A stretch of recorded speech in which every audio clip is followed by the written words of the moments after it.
So starting off in this video, I want to let everyone know that I will be doing an in-depth guide on each area presented on this map today. But today I'm going to try to make this video as quick as possible and get you guys out of here so you can get back in the arena. In the description, I'm going to include a map that I made that you guys can use to learn about each specific type of loot that's going to be in an area. It's pretty basic and will help you guys out a lot. But anyways, without further ado, let's start it off with Skyhook. Starting off with Skyhook, which is a pretty fun place to land. There's lots of fences and ramps. The tower in the middle is a good place to start looting. This area is a high priority zone, so you should always expect combat, if not a third party. There are a total of 26 supply bins at this location.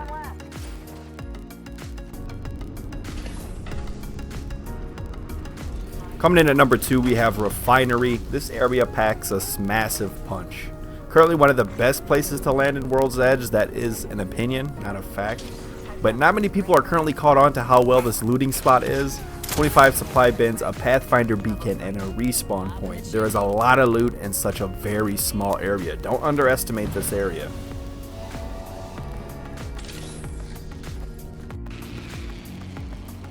Coming in at the epicenter, another small area with a medium chance to run into enemy legends. Currently my favorite place to land, the best place to land. It's fun and there's a lot of great combat to have in here. It's really fast paced. There's 15 supply bins and enough ground loot to gear your team up early on. You shouldn't have to worry about that. At least 2 of you should always leave this area with a purple shield. It's a very good vantage point to pick off targets in Capital City. I usually push from there to Capital City. There are 2 respawn beacons in the outer rim of this area.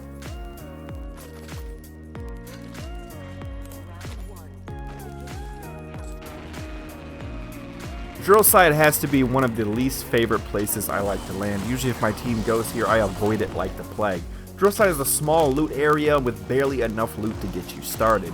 If you're looking to stay out of the early game combat, this may be an option for you. I mean, there's 13 supply bins and a respawn beacon, but other than that, don't expect to come out of here fully gitted. First blood. FNGs always go first. Wings far, ladies. Oscar Mike.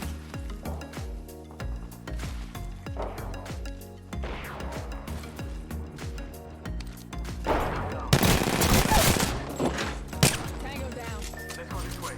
Reloading. Right here, got one. Hostile over there. Contact with hostile.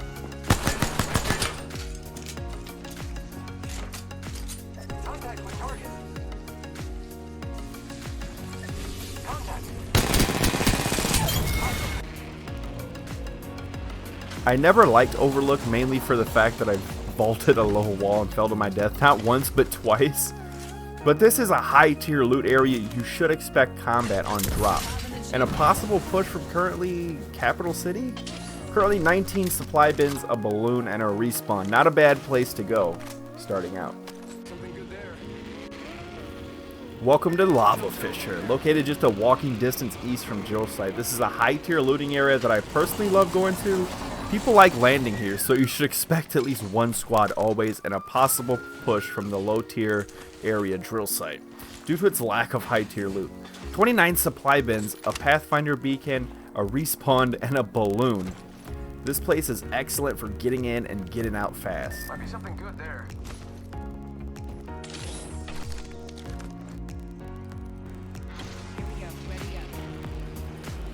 Capital City. This is the biggest location on the map and it's visible from like any part of the ship.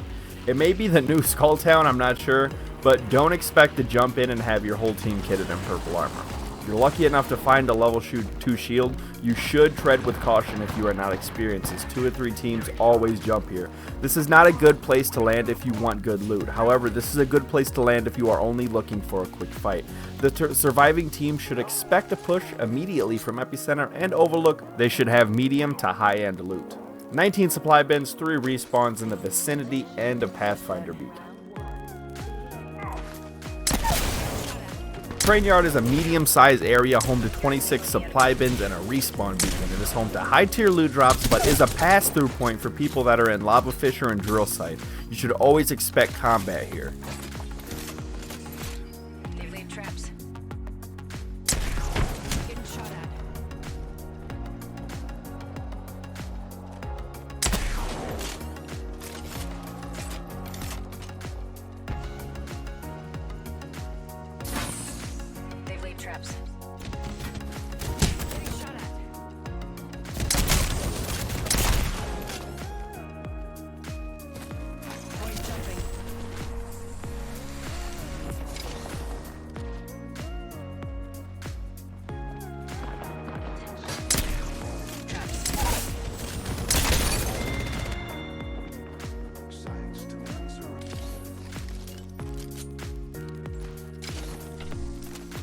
Fuel Depot is a small area placed almost dead center of the map. It has 2 choke points in the northern side of the map and the northeastern side. 1 respawn beacon and 12 supply bins. Do not stay in this area too long though. It shouldn't take you long at all to loot this small area, and you should expect company from high tier zones south of this area, which are pretty much 4 different southern parts that are always going to head your way to combat. Not all of us are in the ring.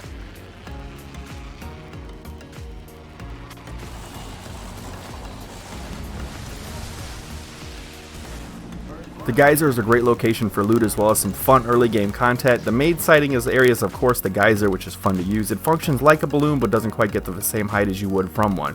17 supply bins and a respawn finish out this location.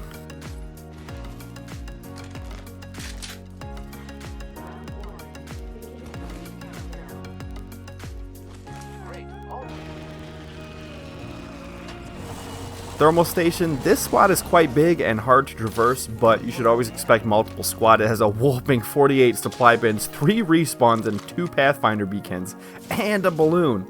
Please note that the lava doesn't do very much damage, but it should be avoided when possible.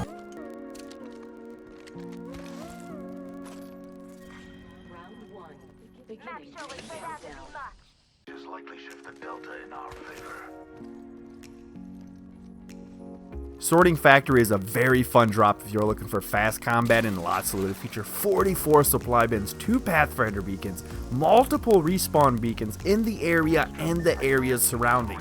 There is always enough loot in this area and enough combat to keep you and your squad busy, at least until half the squads are wiped.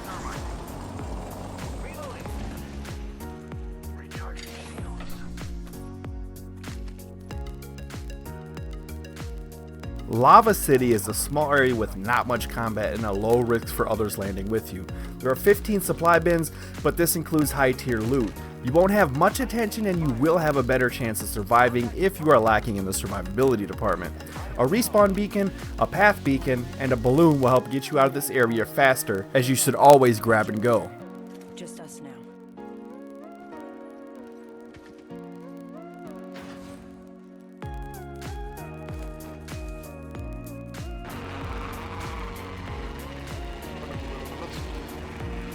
I can't really provide too much personal data for the tree as I've only landed here like once. That should give you the perfect point to this area. The only thing alive here is the tree. You should almost never encounter other people landing here, and it's for a good reason. There's only 13 supply bins and not much loot. You should expect a fight with teammates over the loot, and not many people leave this area with a suitable weapon.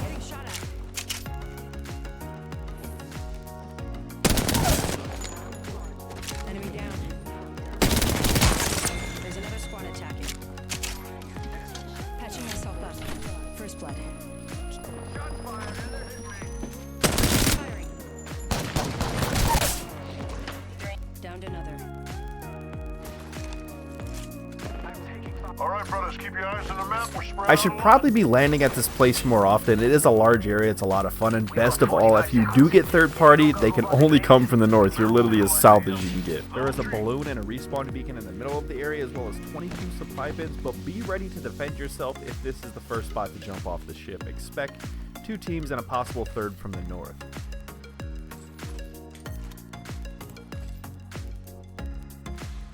Body shield here. Level 2. Hope you guys have really enjoyed this video, and once again I want to remind you that I did put the link to the map in the description, and if I had to choose one area that I had to land that I would always land no matter what, it would have to be Epicenter, because there's just so much loot, it's such a quick area, and you get the third party drop on whoever's in Capital City, which is always fun because they're barely ever geared with anything higher than blue armor.